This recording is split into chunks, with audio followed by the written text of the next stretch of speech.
Hey everyone, this episode's a little bit different because it's meant to be viewed vertically. This is a compilation of the Hobbit hike. I'll explain what that is in a second, but the basis that you have to understand is that it is a very, very long walk that I'm taking. So every 50 miles I'm going to make a compilation video so that it's all in one spot and you don't have to watch an entire short series in order to know what's going on. So, with nothing further, take it away, Past Link. Explain this crap. Hey folks, so I got a really stupid idea not long ago. See, I am a nerd, and a while back, Magic the Gathering released a set based around the Lord of the Rings. And with that, they have a One Ring card. Now, let me say, I have never gotten the One Ring. I will probably never even see the One Ring. But I got an idea when the One Ring came out that if I were to ever get my hands on it, I would do one of three things. First, I would sell it to Post Malone, which is ultimately what happened. Or two, I would just hand it to my friend who got me into Magic in the first place. You know, just hand this dude a $2 million card. Or three, I would walk the distance from the Shire to Mordor in Frodo's general path, and then lob the thing into a volcano. Now again, I have never even seen the One Ring, probably will never see the One Ring. But I do have a One Ring. So, let's go for a hike? Welcome to the Hobbit hike, one idiot's quest to walk from the Shire to Mordor and destroy the One Ring. Trading card. Okay, let's discuss some rules for this stupidity. Welcome to my treadmill. This right here is going to be where I probably spend most of my Hobbit hike. We're going to discuss some rules. First and foremost, I am going to walk the distance from the Shire to Mordor, following Frodo's path. And then I am going to destroy this One Ring. Why am I doing this? It sounds like fun, I guess, kind of. It doesn't sound like fun, but it sounds interesting enough. So, that's more or less the crux of it. So, the rules. How far am I actually going to be walking? I am going to be walking about as far as Frodo did. Now, Frodo didn't walk that entire distance. He took a bunch of it by horse when he went to Rivendell. He took a bunch of it by boat when he went to Lothlorien. So it's kind of debated as to how far Frodo went, but it's estimated to be somewhere between 1,300 and 1,800 miles. That's going to be quite a walk for me. I figured that I would split the difference. That way no one's happy. So, I am going to be walking 1,600 miles with this around my neck, and then destroy it. I'm not a masochist, but I'm also kind of a masochist. So anyway, yes, most of it will take place on my treadmill, and this will give me an opportunity to kind of talk to you, and we can discuss nerd knowledge and various different things, because as you could see, I am a Magic the Gathering nerd. So yeah, those are the general rules, and I will eventually have guests as well to join me in this idiocy, because I don't want to do all of this alone. I need a fellowship. So, if you're interested in joining me and you're in the Phoenix area, let me know. And also let me know of any trails that we can do, because I'm not going to do all of it here. It's finally, nice in Arizona, so we can actually get outside. So, yeah, all that out of the way. I'm going to be doing 3 miles today. That seems right. It seems like a nice beginning to it. I'm going to queue up a few episodes of Dragon Ball Super, and I'll see you guys soon. Oh, also, I work 48 hours a week, so I'm not going to be doing this every day, but most days. I'll try to do like 1 to 2 miles a day.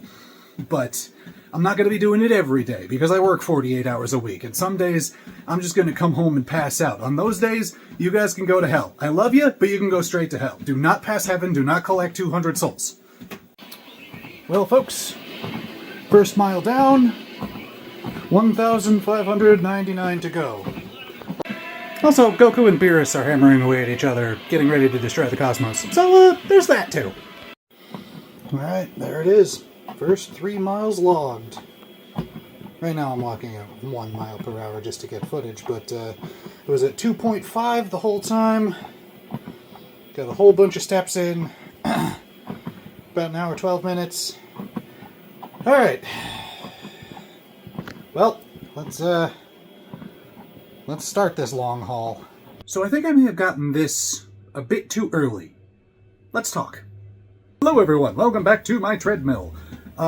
So, yes, Switch 2. I think I got it too early.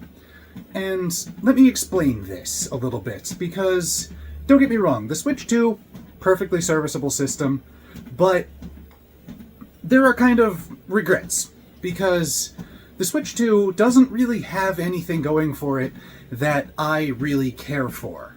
My spouse got it back when it released. Yeah, she mainly thrives on the thrill of the hunt, and so getting it when it was difficult to get was a thrill. But since then, there hasn't been much to it.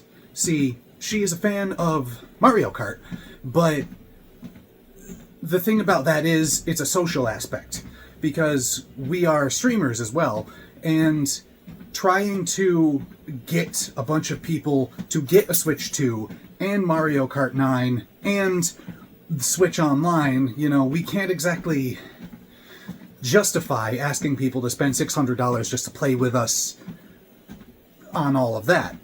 So that's difficult. And outside of the social aspect, Mario Kart doesn't really have anything going for it, particularly for me, because I'm not a Nintendo guy. I play Nintendo for two main things. I play it for Zelda, and the only good Zelda game on the Switch 2 is Wind Waker. And it's the original Wind Waker. It's not even the graphically updated and gameplay better. Those are words, but it's not even the better version of Wind Waker. So, Zelda is pretty much out for me right now until they actually release something better. And I play it also for Pokemon. I am a massive Pokemon fan, and there are no good Pokemon games for the Switch 2 right now. I have a whole Legend ZA rant, but that's for another walk. But, for the time being, I have the Switch 2, and I play Scarlet on it. Scarlet, actually on Switch 2, beautiful. Runs fantastic. There's also some bugs, but that is the way Scarlet should have always run, in my opinion. And it actually works on the Switch 2. So, that, great. But everything else, meh. Plus, Nintendo's business practices have been incredibly disappointing of late. So, yeah, that's kind of my rant about the Switch 2. Did you guys get it? What do you think? Let me know, and we're doing 2 miles today. Why only 2? Because this is my first day off this week, and I'm sore. I'm hurting. 2 miles isn't all that bad. I'll probably do 3 next time. We'll see. But yeah, I'll keep you guys updated. I got Dragon Ball Super playing again. Goku and Beerus apparently did not destroy the galaxy, and Goku lost, but Beerus didn't destroy the planet, because I guess he likes it now? Little bit weird, but hey, we can keep going. Alright. Have fun, guys. I'll see you soon.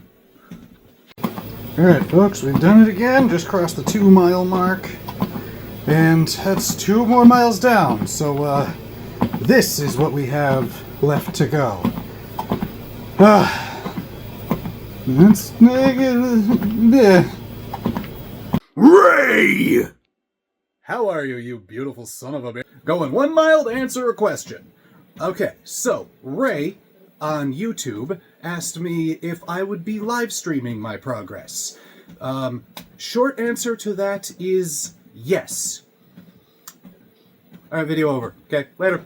I'm kidding. Long answer to that is yes.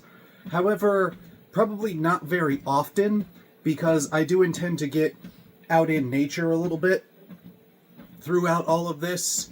And yeah, I also want to do it with more people. So yeah, I will be live streaming at least some of the Hobbit hike, but probably not a ton of it. I'll probably do like 4 or 5 miles here or there on my Twitch channel, which you can find twitch.tv/az_link. That'll bring you to me. Shameless plug, whatever. But it also may take a little while because my partner and I are going to have to figure out how to do that. I've actually been out of the streaming game since June, so it'll be a minute because I've got to reconfigure things and find camera angles and all that happy crap. So while the answer is yes, I will be live streaming some of my progress, but also be patient with me and don't expect too terribly much from it. Otherwise, yeah, right. How the hell have you been doing? It's been a hot minute since we've gotten to talk, obviously, since I haven't been on Twitch since June, so if you see this, let me know. Alright. And everybody else, too. How the hell are you doing? I know the world's kind of, scary right now, to say the least. So, outro. Alright, 1 more mile down. Hope I answered your question well. And, hey, Ray, guess what? This mile is wow, those are words. This mile is entirely dedicated to you, so, yeah, take a, I don't know, take something. Later. Don't be afraid to nerf your D&D characters. Let's talk. Hello, gorgeous. Welcome back to my treadmill. We're doing 3 miles today, going a little bit farther than last time. But, yes, as I said, don't be afraid to nerf your D&D characters. This is something that I have personally done, and it's actually rewarded me quite heavily. See, at one point, I was playing a character whose family was killed by a wyvern. And our story progression quest was that we were to track down an alpha wyvern and attempt to bring it back alive. My character obviously had some massive qualms with this, but we went and we did it. And when we went and found the wyvern, my character, he was a ranger, and his favorite enemy was dragons because of his past. So he was able to sense it before everyone else found it, but pretty much immediately after he sensed it, it dropped onto the party. My character was about 20 feet away from the rest of the party. And when it dropped, my character freaked the hell out. And it got to the point where it was my turn in initiative, and I said, well, since I can't get any closer to it, I'm going to start lobbing arrows. And I did. And when I said that, the DM kind of gave me a cross look and went, wait a minute, why can't you get any closer to it? And I said, well, fear. I didn't give you the fear debuff. No, but I did it to myself. He is afraid, so I gave myself the fear debuff. And the DM just kind of went, okay. Fast forward to later, we actually managed to bring the wyvern back alive. And it was brought to a researcher who kept it alive in a cage. And my character said, you know what? This is a weakness, and it's one that I don't particularly like. So I'm going to attempt to break this a little bit. And so he brought a goat to this wyvern and fed it, and kept doing that over a few weeks. And at one point, he was like, okay, so I can be near you now. You're not trying to kill me anymore. And I'm okay being here with you behind bars. And he went to the researcher and said, hey, can we let him out and fly for a little bit? Because I think that's what it's wanting.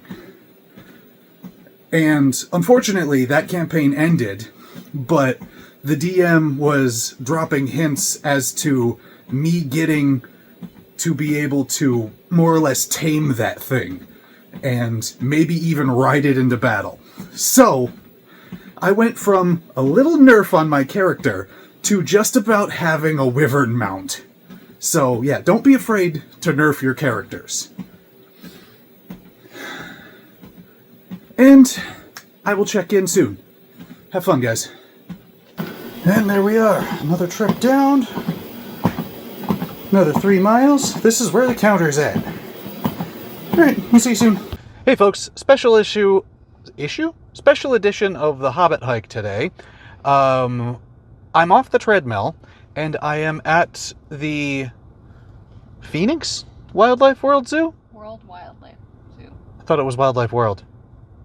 Anyway, I'm at the zoo because, thinking of it, Frodo, on his journeys, he saw a bunch of extraordinary creatures. You know, the Oliphants, the great eagles, the Balrog, whatever the hell Smeagol is. So, let's do that. Right now I have 0.53... bastard. But anyway, 0.53 miles logged, so we'll just subtract that from whatever the total is from here. So, let's go. It is Wildlife World, confirmed. Ah, yes, the African savannah, where if you search far and wide enough, you are very liable to find the wild Chewie. When he was a young warthog. Well, sing it. Guys, chill out. You're all so horny. Man.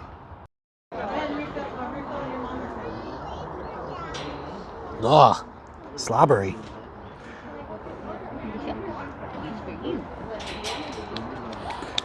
Got a little bit more for you, bud. There we go. Oh, yeah. All right.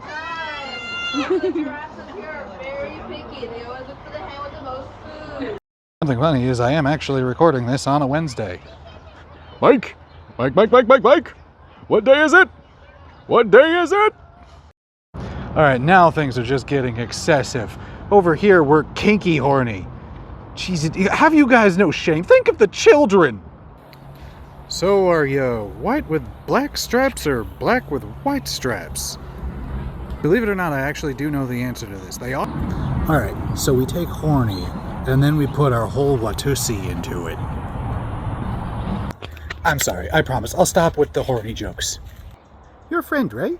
You're friend? Yeah, you're totally friend. You are absolutely friend-shaped. Can we be friend?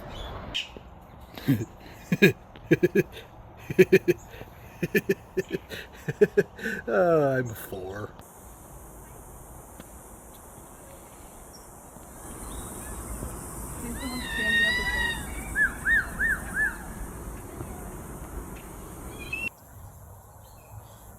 No, I'm not gonna do it. I'm not gonna do it. I said I wasn't gonna do it anymore. I said that I wasn't gonna do it. Look at the horn! Holy crap, it's a freaking lion. Pointing in the wrong direction, but still. Hi.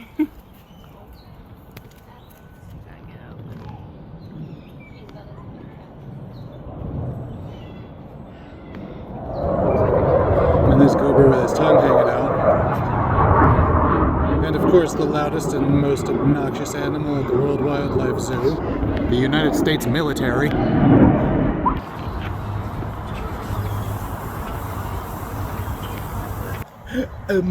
Actually, dragons have 4 legs and wings. Oh man, what a crock. I'm told there's a jaguar somewhere in this enclosure, but I'm not seeing it anywhere. Oh, wow. Okay, please don't pee on me. You're pacing back and forth like you're waiting for something, buddy. What are you waiting for? The wage gap to close? Good luck. On occasion, one would think, I might be able to take a tiger. And then you see one in real life and you're like, nope, no, I cannot. All right, well, that was fun. We are now sitting at 2.98. Jerk. There we go. We got 2.98 there. So we did a little over 2 miles, almost 2.5. So we will knock that off of our 1600. And what did you guys think of this? I had fun with it. Did you have fun with it? Do you want more of this? If not, I am sorry, but that's too bad because we have a long way to go and I'm going to do more things like this. But I am always looking to improve. So let me know what you think wherever. And yeah, we'll see you soon. Later. Iron Lung is a triumph of cinema. But is it good? Let's hike.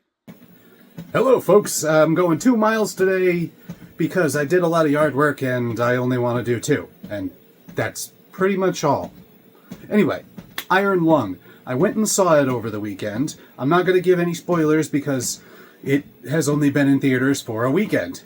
But I will tell you that it is, in my mind at least, an absolute triumph of American cinema. Because I, like so many others, am an online content creator. You're watching it right now. And to see someone in that space make an entire movie by themselves, largely. He had a lot of help, particularly from his wife. But to be able to do that independently and originally open to only 50 theaters, but have the fan base blow that shit up to almost 5,000, that is incredible. Like, there is nothing that even comes close to that, save for maybe Taylor Swift, because Taylor did it as well. I'm not really too much of a Taylor Swift fan. I mean, I get it, but it's personally, her type of stuff isn't really my bag. But Taylor and Mark are two wildly different forms of entertainment. And to see Mark be essentially the first one to be able to do this, and again, the first one to be able to do this, because this is where it starts. This is where the content creator space begins to blow up into something much greater. Like, I've said before that I anticipate at some point there being a theory con where the 5 game theorist channels come together and create a convention. Well, now with Mark and Iron Lung, we can have real movies being produced by these people who basically already do it, but on a much smaller scale. And that, to me, is absolutely incredible. It is, again, a triumph of cinema. Now, is it good? This is all entirely subjective, all right? These are my opinions. But yes, I believe that if you completely take Mark out of it and even swap him out with like a Ryan Gosling or something, then it would still be a damn good movie. That being said, it's not a perfect movie. There are some things about it that don't really speak to me all that much. Like, the pacing. I'm ADHD. The pacing is a little bit slow sometimes. And there was a reviewer that said it's almost intentionally boring sometimes. And yeah, I could see that. But it is purposeful.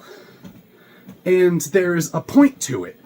And it works. It works very, very well. And it's also trippy as balls, which I appreciate. But anyway, so that is my spoiler-free short review of Iron Lung. Did you guys see it? What did you think? Am I bigging this up for nothing? Am I not giving it enough credit? What do you think? Let me know. And I'll check in once this 2 miles is done.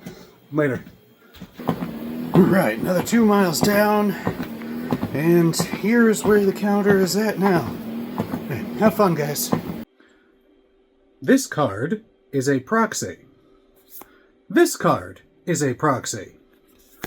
This card is real, but will be a proxy soon. Let's hike. Hello again and welcome back to my treadmill. I'm only doing 2 miles today because I have stuff to do and I am bad with time management. So, this guy only going 2 miles today. So, as I said in the intro, I have proxy cards. I play with those proxy cards. And my Irith card is real, but it'll be a proxy soon.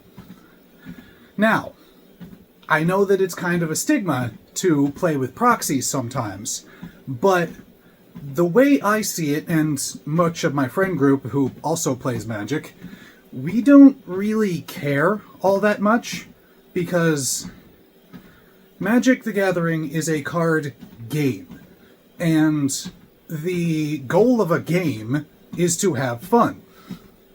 Now, is it something of a badge of honor to have the actual card? Yeah, very much so. Which is why I will only proxy cards that I personally have. For example, the One Ring, I have it.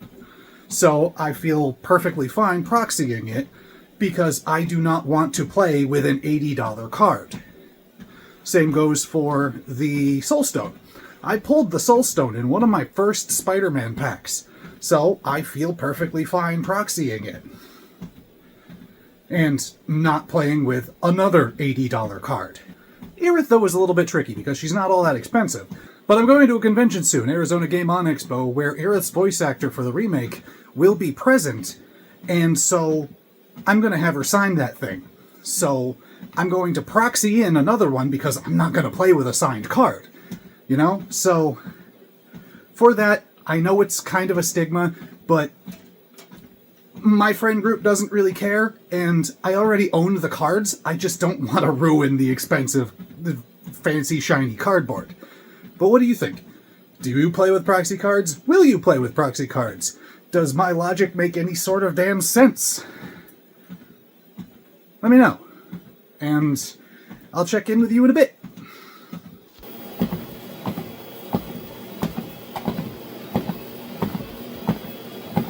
So, I have some pretty good facial recognition ability. Until I don't. Let's hike. Hey guys, so doing 3 miles today, going a little bit farther. But as I said in the intro, I have some pretty good facial recognition ability, right up until I don't. And what I mean by that is that some people, I just cannot discern between. Like, my partner and I, we're big fans of YouTube. Obviously. And she watches stuff with Valkyrie, and she watches stuff with Pokimane. Now, I don't know what it is about these women, but I cannot tell them apart. And I try. I legitimately try. At one point, I even got them mixed up with Maya. But that's neither here nor there. But for whatever reason, I try, but I just can't do it sometimes. And we were just watching, well, she was watching a video in the other room, and I looked at it, and I was like, okay, I'm not screwing around.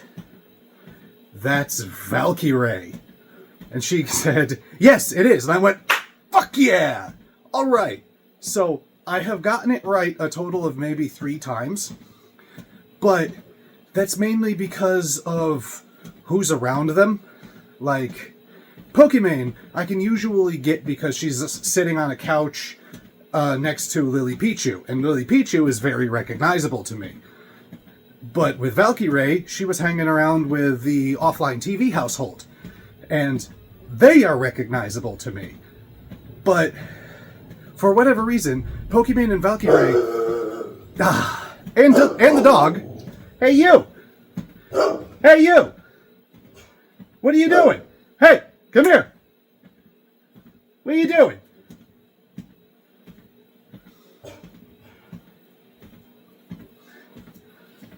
Come here and get your special toy. Get that special toy. I give you this toy when I'm hiking, okay? I do it for that specific reason. Alright? You gonna get it? No, you're just gonna stare at me. Oh, there you go. Okay. But for whatever reason, Pokemon and Valkyrie alone, I can't get. I can't tell them apart. It's the same way, actually, with Keira Knightley and Natalie Portman. I don't see a difference between them. At least not a real one. Not a huge one. Like, I know that Keira Knightley is in the Pirates of the Caribbean movies, and Natalie Portman is in the Thor movies, but seeing them outside of those... I think that one's the fault of Star Wars, though. Because one of them played Padme, and the other one played one of her bodyguards. So, that's probably because of Star Wars.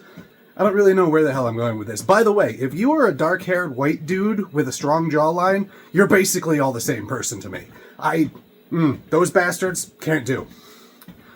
So anyway, yeah, going 3 miles. Going 3 miles on the Hobbit hike today. Yeah, anyway, facial recognition. Does that BS happen with any of you guys? Let me know. And there we are with 3 more down. Alright. Now to figure out what to do with the rest of my day. Wonder Man is a damn good show. So why does it feel like it's being snubbed harder than Spirit Box at the Grammys? Let's hike. Hey guys, going 2 miles this time, and I'm talking about Wonder Man because it was honestly a really, really good show that I had a lot of fun with, but it got, like, no real fanfare.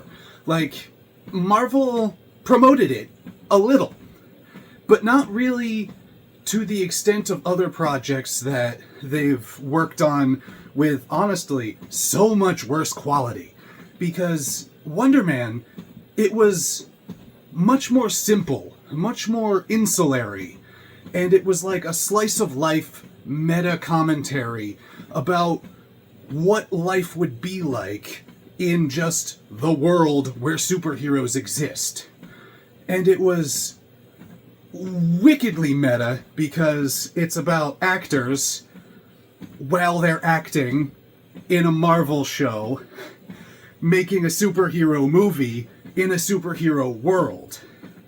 And it was so good. It was almost like a return to form of what Marvel used to be. And honestly, I really shouldn't be getting nostalgic about a franchise that, in the grand scheme, really isn't all that old, but it did. It brought some nostalgia there.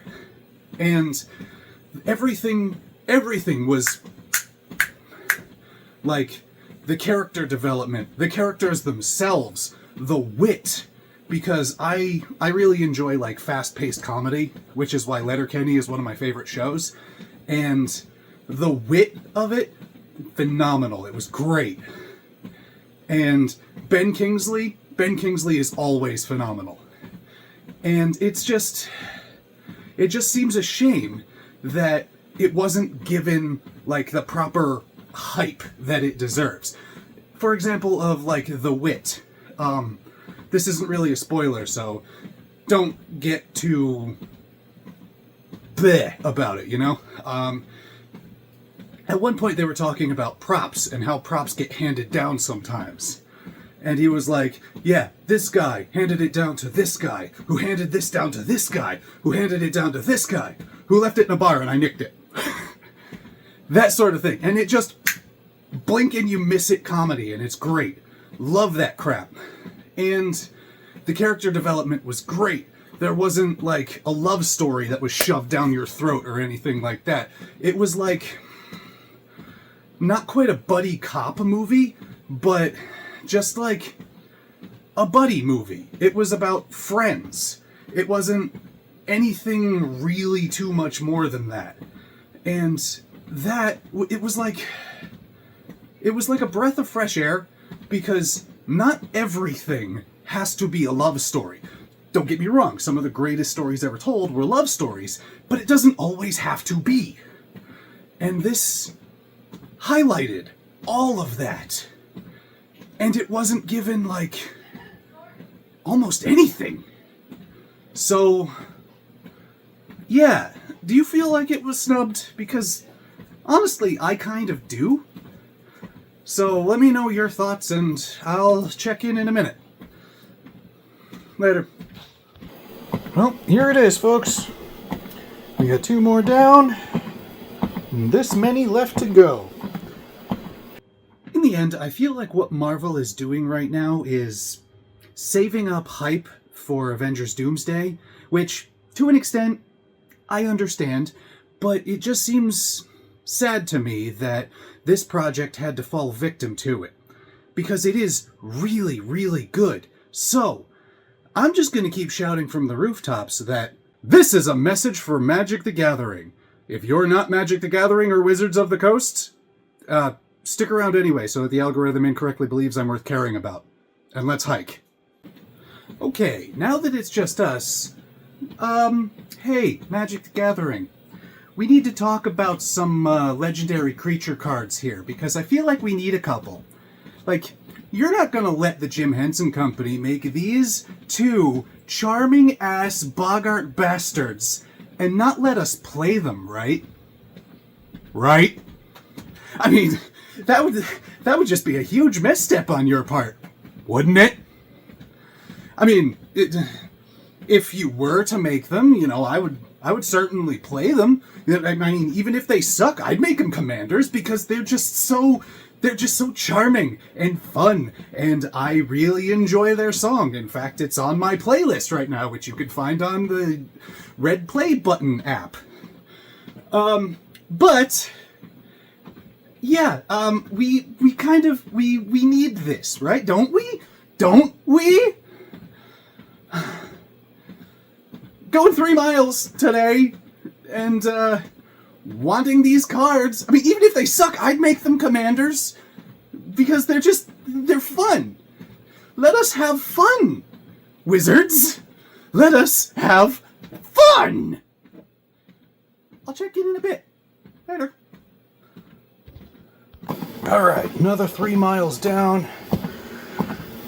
We got this many left. And now on to some final thoughts about Squen and Crag. Now, do I believe that Squen and Crag are going to get cards? Probably not. Maybe in a secret layer, but not in a full set. But I really want them. So until that happens, I'm going to keep harping that my DM will not give this feature back to me. Let's hike. Hey folks, welcome to Sedona, Arizona. Sedona is a very beautiful spot that my spouse and I go to on our marriage anniversary. We try to go there every year. We've been doing it for at least the last 3 years. But it's very beautiful up here, and I'd really love to show you, but it is gloomy as hell today. And also, we're probably going to do a bit of a shorter hike today because I have... Oh, maybe if I take my lens cap off. I have my little ladies joining me today, and they're up in the double digits now, so it's not going to be too terribly long. But, yeah, absolutely gorgeous out here. We have mountains that are that color. So, yeah, I'll hopefully show you later. While back, my DM gave us something that he liked to call plot points. And a plot point, he gave all of us one of them, and it would allow us to influence the story in whatever big or small way we saw fit. So we were running through a dungeon, and most of the other players used their plot points to do something small like add extra loot to this chest, or they would make one of their rolls an automatic crit, that sort of thing. But I saved mine. I waited until we were in the boss room. And when we got to the boss room, we were on this huge mound of gold and treasure and all of this crap in this huge antechamber that was seemingly ancient, like thousands of years old. And from the other side of it, there was this gigantic hole in the wall. And out from it stepped a thundering, I don't even know if it was an adult or a legendary, black dragon. And then I said, DM, I want to use my plot point. And he goes, okay, what do you want to do? Said, as he's rumbling out of this chamber into the room that we are in right now, I want a piece of the ceiling to fall from the roof, strike it on the back of the neck, and paralyze it. And he said, well, okay, Kyle. Let's see how many turns it gets paralyzed for. So he rolls a d10 and ends up rolling a 10. So this dragon had the paralyzed debuff for 10 turns. We got through about 4 of them before the DM said, all right, guys, do you really want to keep fighting this thing, or do you want to just say that you killed it? You've already taken out 3/4 of its life. So, afterward, the DM will never let us have plot points again. Or at least not me. And this is what we're doing today. We're going down the Teacup Trail with... Fix your harness, please. There we go. With that jerk and that little jerk over there. And this jerk. What are you doing?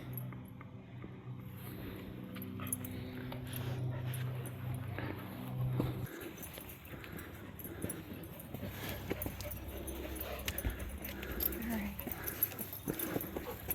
You can do that one. Go ahead. Yeah.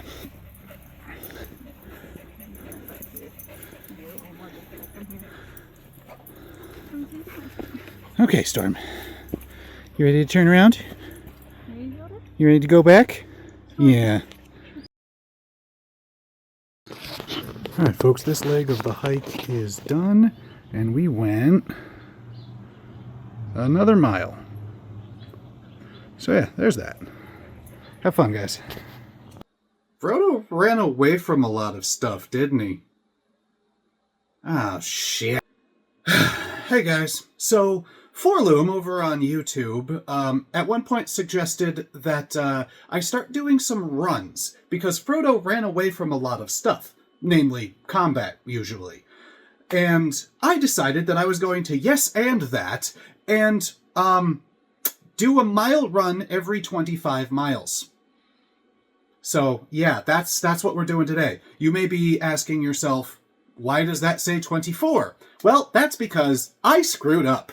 Way back near the beginning in my Nerf Your D&D Characters episode, I went 3 miles, but counted it as 2. So, that is what we're at now.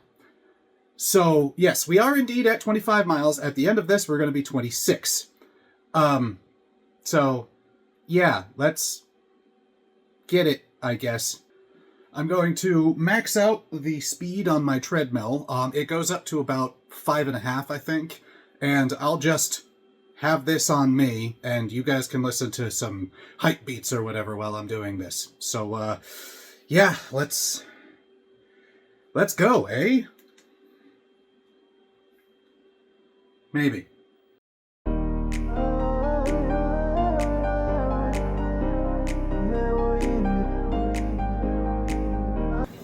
I lied. It only goes up to 5 miles per hour, not 5.5. But still.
All right, there it is. Remove the music from my ear. Check this out. All right, there we are. Right now I'm going 2 miles per hour, but we got that many steps, that much time, 1 mile run. Well, there you have it, Forloom. I did it, and I will continue to do it every 25 miles. And it's all because you gave a quasi-masochist an idea. And it's also because, So, Grey's Anatomy is, It certainly is. Let's hike. Welcome everyone to the White Tank Mountains. Specifically, the waterfall trail of the White Tank Mountains. This is where we will be doing 2 miles of the hike today. So while I'm not expecting to see any water in the waterfall, because it's been a good month or 2 since we've gotten any rain here, it is still going to be a fairly nice walk, so that's nice. But anyway, Grey's Anatomy. The partner is you would say a fan. Yeah. Maybe not terribly crazy over it, but a fan nonetheless. But I personally, I don't really care about it, aside from one aspect. One aspect, that is Joe and Link. I actually do care quite a lot about this pairing, because A, one of them is named Link. Hello, B. Anyway, B aside, the other one, Joe, is played by an actress named Camilla Luddington. Camilla Luddington, for those of you who do not know, is Lara Croft in the reboot series. And that really speaks to me, because now it is, in my book, fairly canon that Lara and Link are a couple. Yeah. Ooh. I can't do the... Yeah, just superimpose those. There we go, yeah. Yeah. Spouse fingers. Oh, that's a term that I'm never going to use again. Spouse fingers. Anyway, guys, a little bit of B-roll, and then I'll move on to next portion of the hike. Have fun!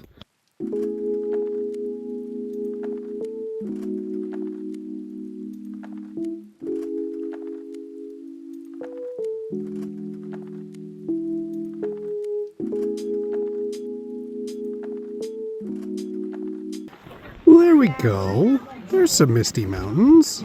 We just have to go all the way over there.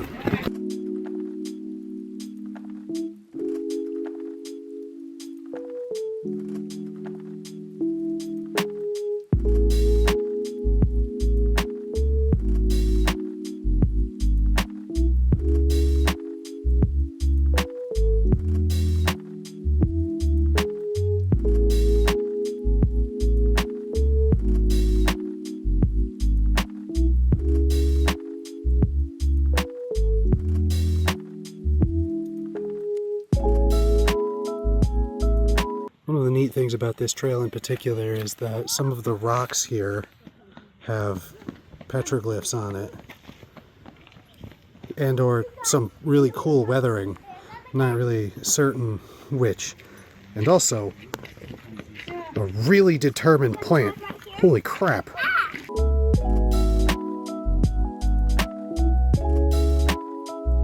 Yep, as anticipated, no real water in the waterfall. But it is absolutely beautiful. Well, there's a little bit of water, but nothing substantial. It's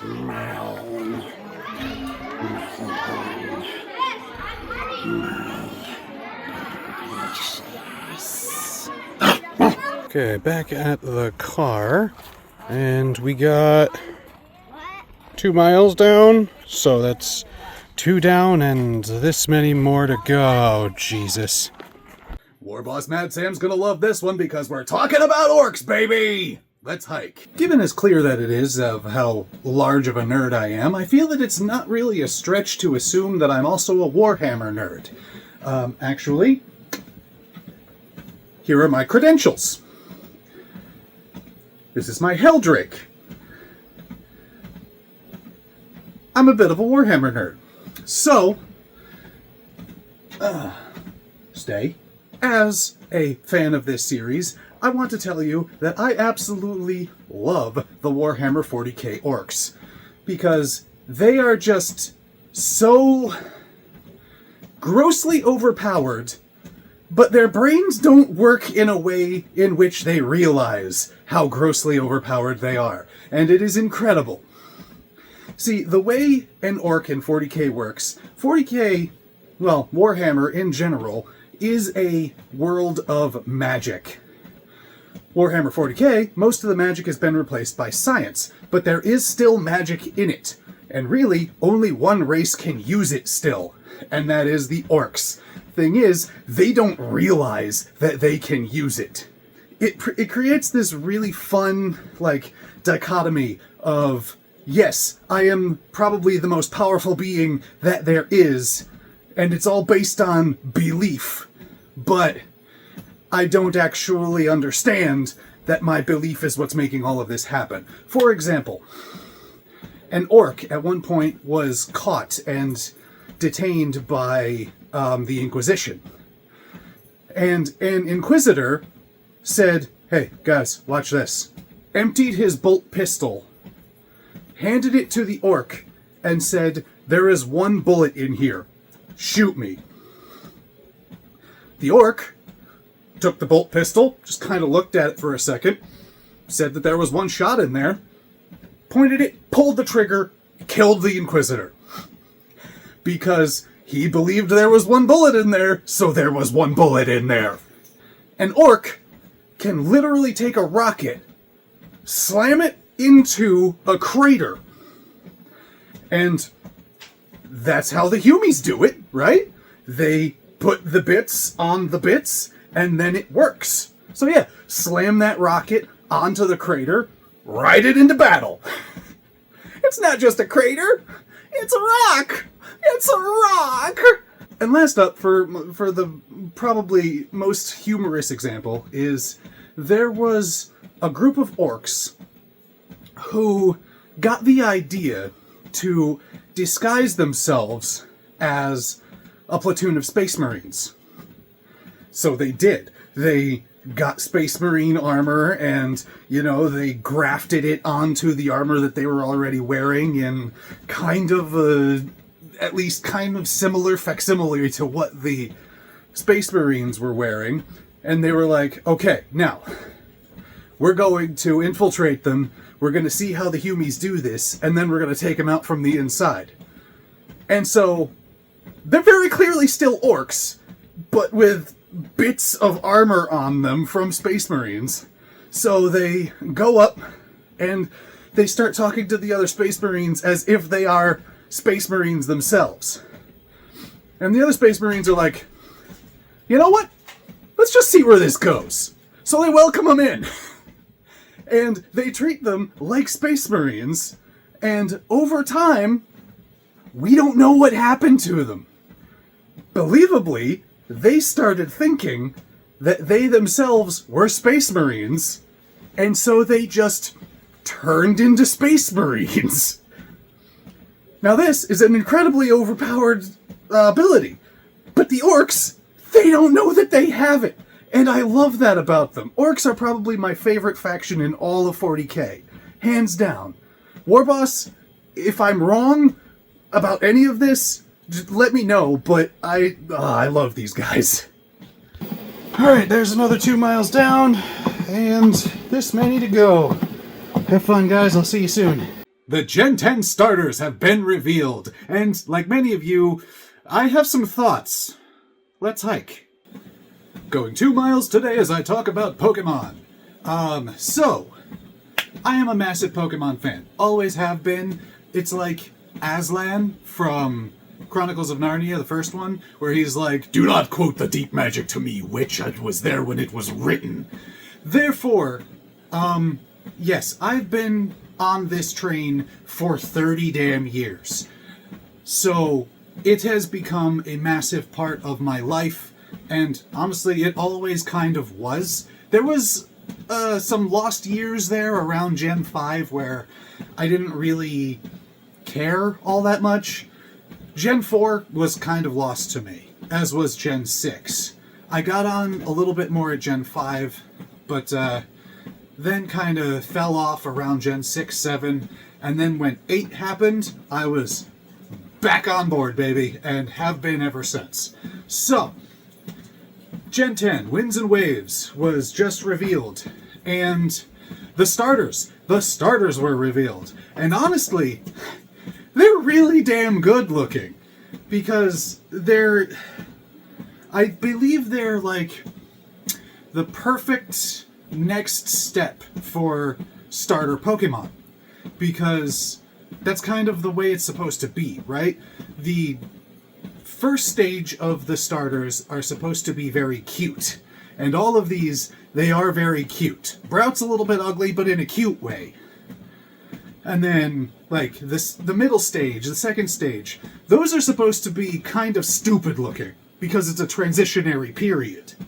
And then, the final stage is supposed to be, like, either really cool or really pretty. That sort of thing. I mean, there are some middle stage evolutions that are pretty awesome, like, objectively. Torracat is probably the best middle stage starter Pokemon that there is. Charmeleon included, and Charmeleon's been my boy for 30 years. But, getting away from that, personally, right now, Pombon is my outstanding favorite, followed swiftly by Brout, because Brout, he just looks like Cartman to me, and I'm a massive South Park fan, always have been. So, I either want my little fire puppy, or my angry little chicken. And then, Gekwa, don't get me wrong, Gekwa, still really cool, still really cute, but not really my style as much. And Pombon, unless it grows up to something stupid looking at you, Fennekin, it's going to either be a bigger dog, which is awesome, or a humanoid dog, aka a werewolf. And I love werewolves. Granted, we already have Lycanroc, but more werewolves, not a bad thing. So, Pombon right now is my outstanding favorite. But, what about you guys? What do you think? Are these starters good? Are they stupid? Which one are you picking? Let me know. And I'll check in soon. Going 2 miles today, so have fun, guys. And stuff. Alright, there we have it, folks. Another 2 miles down. In that time, that many steps. Yada, yada, yada. And now for some final thoughts. So, there you have it, folks. Unless, like Fennekin before, Pombon disappoints me, that's probably the one that I'm going to be picking. Because either big dog or big dog person. Unless it's really stupid looking, like Fennekin did to me. I'm still not over that. But, anyway, I'm more or less just excited because the Gen 10 game, as it is right now, actually looks really damn good. And, beyond that... Hello everyone, and welcome to Pima Wash Trail at Phoenix South Mountain Park and Preserve and stuff. So, yes, this is about 1.5 miles long, so there and back is going to be about 3. Yeah, let's go and do that, and now here's some random crap. What's the difference between chicken nuggets and boneless wings?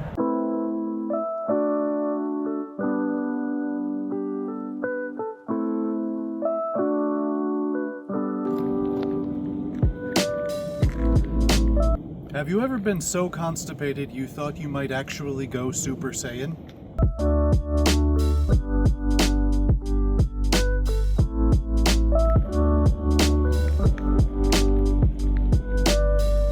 Have you ever accidentally summoned a demon using a Toys R Us Ouija board? Yo. Have you ever howled at a pack of coyotes only to realize your mistake 5 minutes later and need to break the fuck out of there?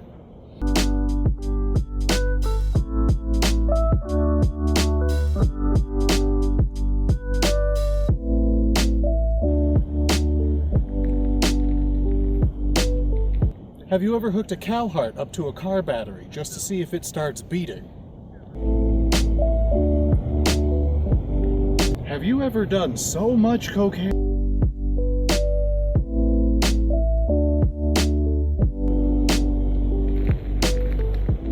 Have you ever nearly been arrested because your friend really wanted to go urban treasure hunting? Have you ever flung your ass out of a second-story window because you needed to win hide and seek?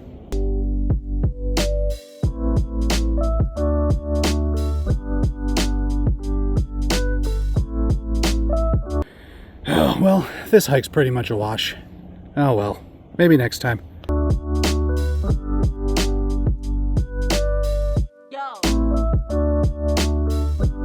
Well, I would walk 500 miles, and I would walk 500 more, and I would walk 500 more, and I would walk 100 more, just to be the man who walked 1,600 miles to destroy a trading card. Da-da-da-da!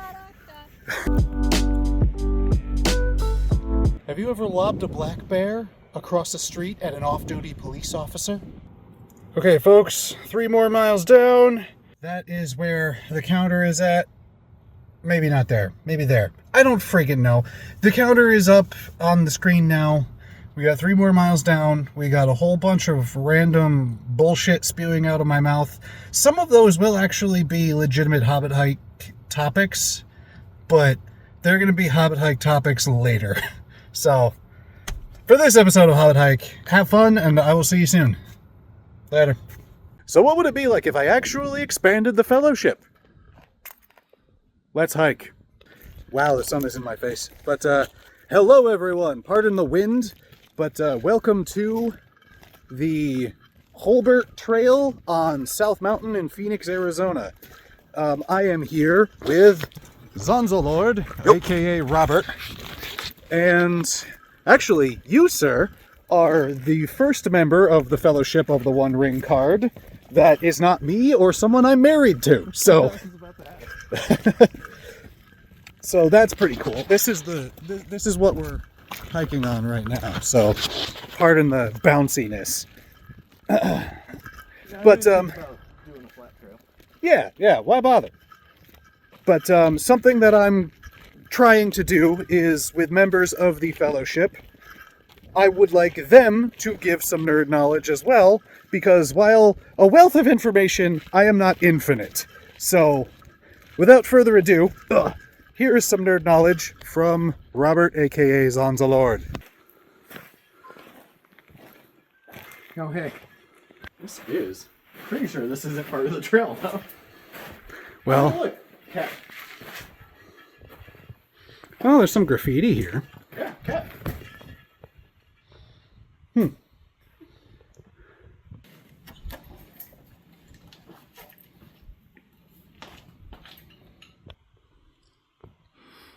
Alright, so, Robert, I'd say you know a thing or two about Gears of War, huh? No, never.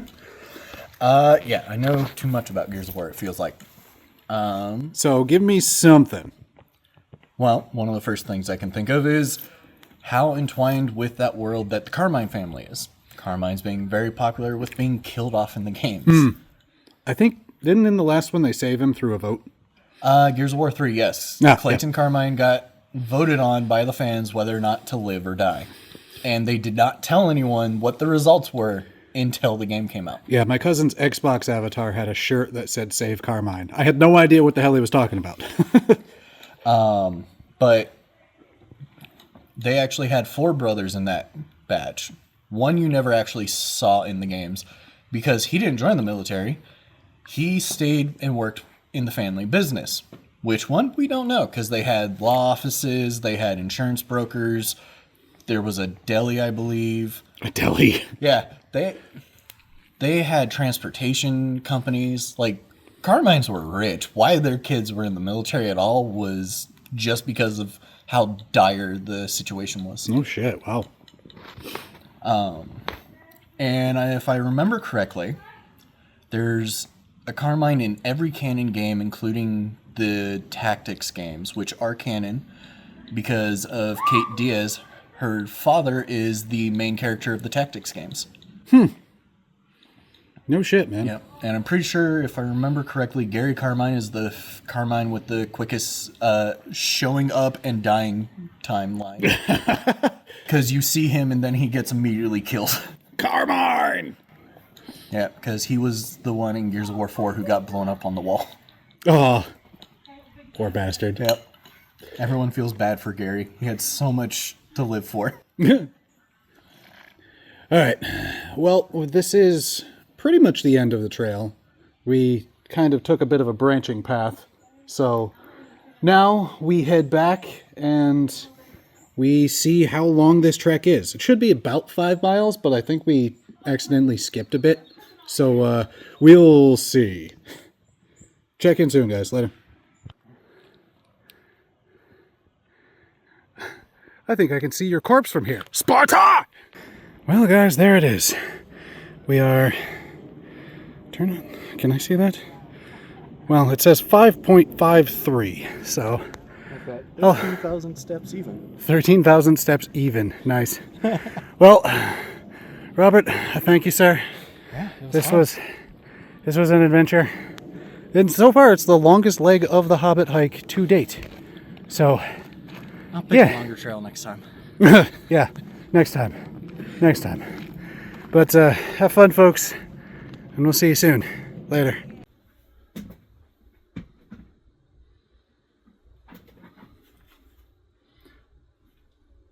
You might say I enjoyed Resident Evil Requiem. Let's hike. Okay, we're going 3 miles while I talk about this amazing ass game. Let me just bury the lead here and say that, yes, I think Resident Evil Requiem, fantastic. I am having so much fun with it. And yes, I say am having because I haven't finished it yet. Because I work for a living and I do this too. So, haven't finished it yet, but I'm having so much damn fun. My boy is back. He's so world weary and just kind of done with everything. No spoilers here for anyone else who hasn't finished it. I mean, I already know the spoilers myself, but that's neither here nor there.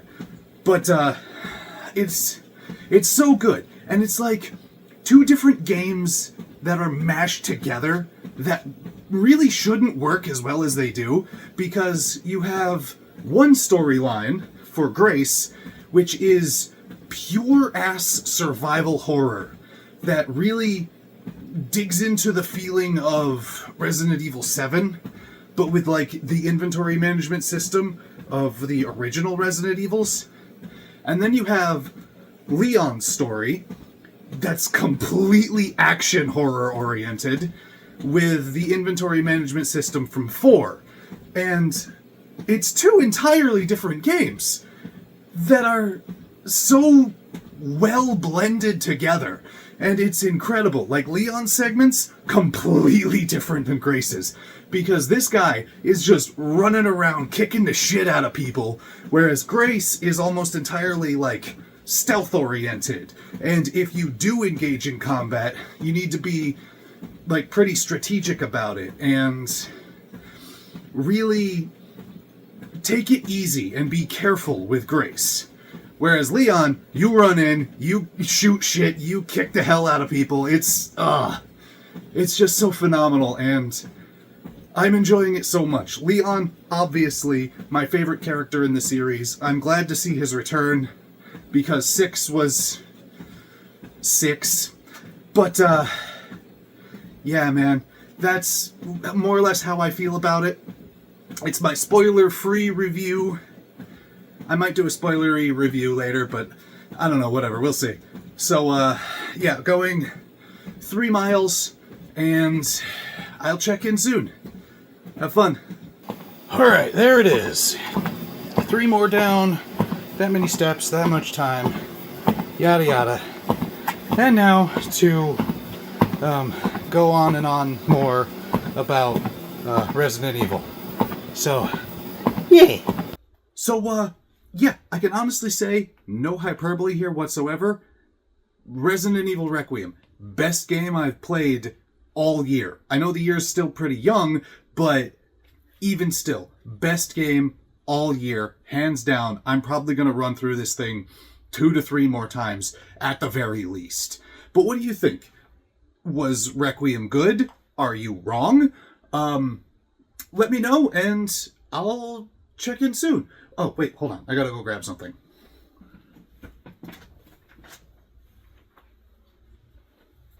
This episode's a little bit different because while this is going 2 miles here, it went 0 miles at a BB No Money concert. Let's hike!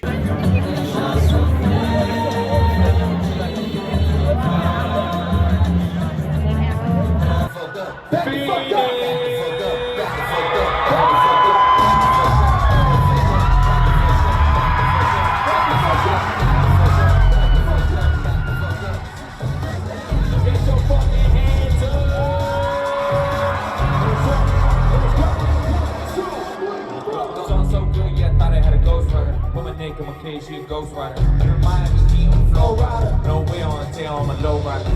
Welcome to the Internet Explorer.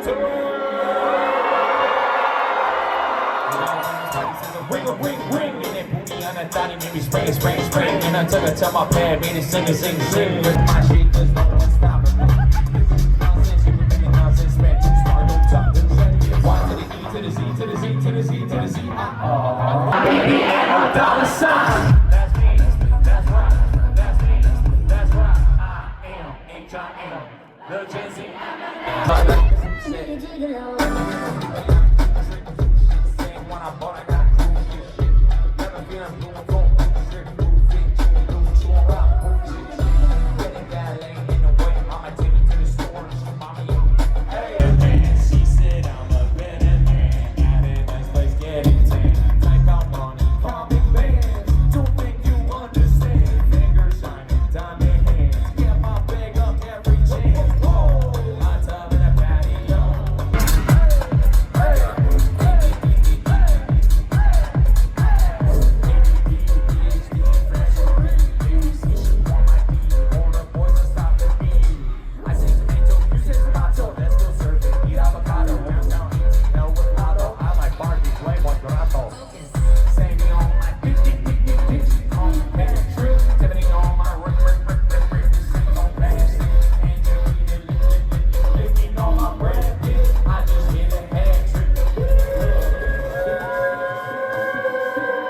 All right, no idea what happened there, ladies and gentlemen, but what I know it's going to happen right now.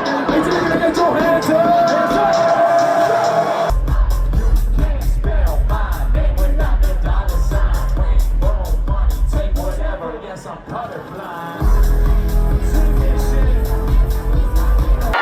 2, 4, 6, 7. Who do we appreciate? Baby, come on, he's always up to something. 2, 4, 6, 7. Who do we appreciate? Come on, Phoenix. He's always up to something.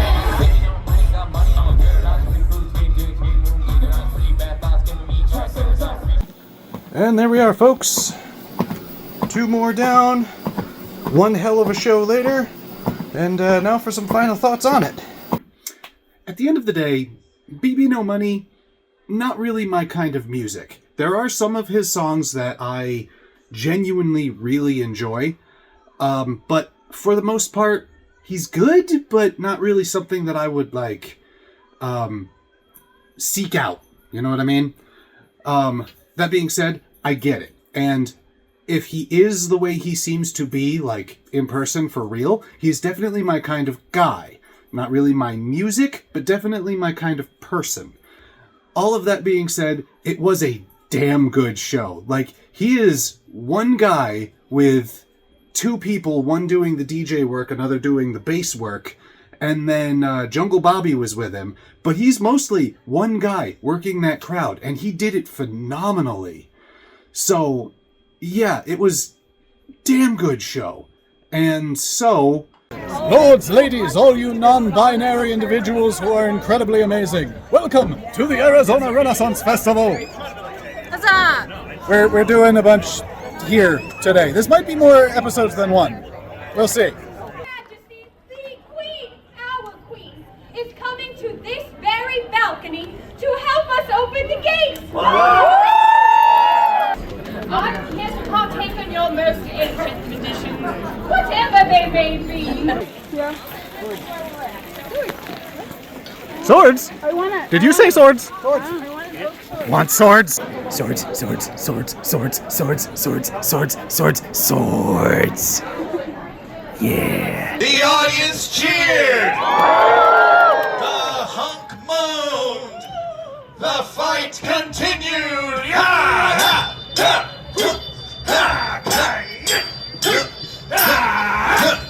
Now, Lady Macbeth is horrible. Kids? Alright, kids. Lady Macbeth, her hands are covered in blood. She likes murder, okay? Alright, you are weak, but charismatic. You make other people push the blade in for you. Very good. Excellent. So come on back here, we're gonna do this. Alright, I'm gonna put you right in this corner, just facing this direction. I'm gonna give you an introduction. In the moors of Scotland, in the rainy, cool air, can you feel the cool air? A fog coming over the heather. Plants grow rich and fertile from the blood on the soil.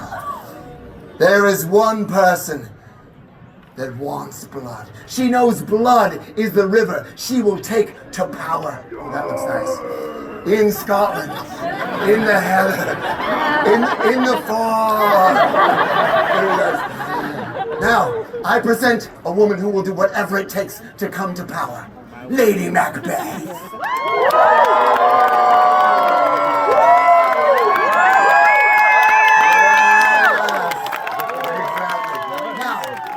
Power? Yeah, let's go with power. Power is the greatest desire that anyone could ever acquire. It rhymed! My husband, Dave E.B., does not really worship me. There's more rhyming. This isn't couplets. I'm loving this. Louder, louder. One more rhyming couplet and we're done with it. Indeed more rhymes shall ye all have. Back to the stage. We shall see this man and continue the damn show. 4. Oh, which means make yourself comfortable near the roper. And so they lay down their bedding, the friar. And now, roper, you have to choose one for your tentacles to reach out and start pulling them to your soldier stone mouth. Do you choose the soft, puffy friar? Or do you choose Lady Macbeth, who smells of other people's blood still? The friar! Oh, friar! Oh, friar! And so, a tentacled creature reaching and nearly about to chew this, but the creature is wounded. You have a choice. Do you get up? You have a dagger, a poison dagger, and start trying to slice? Do you yell at it? Do you want to call for help? Or you could just take off. You don't even know him well and you don't trust him.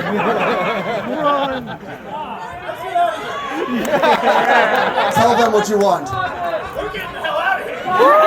And so, Lady Macbeth goes to leave. Oh, Lady Macbeth, I don't even have to roll for this. He just leaves the cave. You have to roll a 19 or 20 to win, Lady Macbeth. Woo! If you roll lower, you will be ripped apart. Ah! It was almost an 18, and it flipped to a 12. Go! Down! Down they go! Come this way, come this way. Meet your new mistress. Play, play, and dance!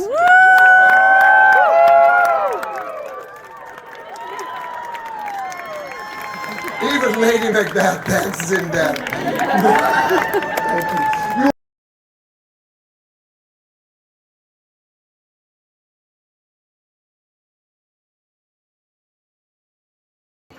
So one of the things that I do at the Renaissance Festival is I look for items, like items that will help me do something that I'm working on or will be working on soon.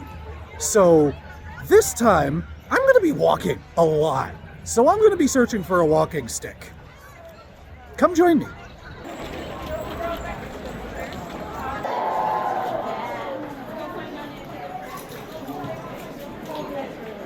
Oh, hello, beautiful. Look at you. Ooh. Ow. Now I have a decision to make. This beautiful bastard here, or this beautiful bastard here. This one is giving, like, the map. So saith Rapunzel. This one here was the one that I was immediately drawn to. It has that little gem up there, but that's not really a deciding factor. They're both so cool. So, Flashlight Antics and Madam Geek make damn good points here. Go on. So hear me out. Sand this down. Put on some resin. Add a D20. Alternatively, sand it down like you said. Resin Eye of Sauron. Resin Eye of Sauron. This one, basic now, more work, gives you something good. Potential. All right, damn it. Yeah, you've convinced me. Let's grab this guy. What's even cooler is they monogrammed this crap. Look at that. Oh, that is so beautiful. Oh, I'm going to cherish this crap forever. And now we hear from some new members of the Fellowship and their nerd knowledge / experiences and whatever. Let's just go to them. And ladies and gentlemen, this here is Flashlight Antics, aka my DM. I've told you about him, and now he's going to tell you about something completely different. So, in my campaigns, I have a running gag that everything in my campaigns burns down. And that started because of one incident with one of my first groups. And they went to a town and were supposed to find out some knowledge by listening in on some drunkards to find a certain someone to go and steal something from them. Well, as it turns out, this person trained other rogues. And he lived in a rogue training house, meaning that there was only one livable room in that entire house. They didn't know that. So they went into every single room and they checked if it was locked. It was always locked. They checked if it was trapped. It was always trapped. They always failed. They always got hit by the trap. They always failed the locks. They made it through the entire house with everyone basically at low HP except for the fighter. And finally made it to the last room and decided, you know what? We're not going to check the door. We're just going to hack through the wall. That was fun. Turns out, as soon as they made it in that room, I had been rolling the entire time randomly. Hey, let's see if this guy comes back. They make it in that room, he comes back. And, well, what is their solution? Set the place on fire. Go down to one of the traps that had fire on it. Set it on fire. Whole place on fire. Whole thing. And then jump out the second story window as the guy is running into his house. So he came into a burning house, drunk. He died. And the rest of the party ran off with nothing to say for it. Not even any loot. Oh. Because every single thing that they found inside that place was level 1 rolls. They could have walked away with several thousand pounds of copper coins, but you know, who has time for that? Yeah, So it's much that's- easier just to burn the place down. That's where my my legacy of everything in my campaigns burns down started. We like fire. We like fire a lot. Everybody likes fire. This is our view of the jousting arena. But even beyond the jousting arena, this is our view, man. How beautiful is that?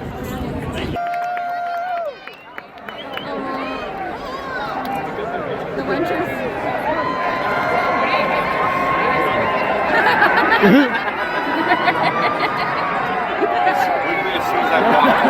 soon as I walk in.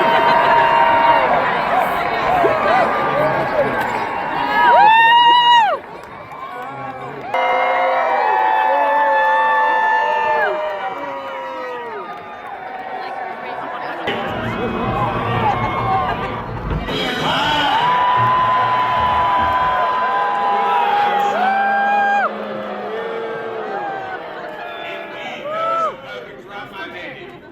that, I award you 2 points! And moves to the corner. Maximilian stands at the ready.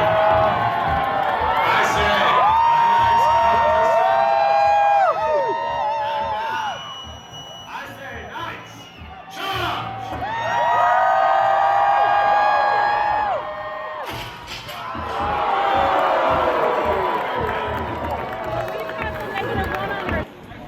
And we are back again with Zonzalord, aka Robert. So, you are not only a Gears of War guy, you are also Godzilla-based. Yes. So, what have we about Godzilla? Godzilla can fly. He's had multiple children. One was even a premature child. Ghidorah was originally supposed to be purple with rainbow-colored wings, and Godzilla's flown further into space than Neil Armstrong. Crap! Alright, cool. You got like 5 facts for the price of 1. Yeah. Alright, dopeness. Alright guys, that was fun and tiring. And that was actually the first time I've ever been called up on stage for a Renaissance show performance. So that was a really big deal for me. Anyway, this episode is done. I'm probably going to have to break this up into 2 episodes, or maybe even more.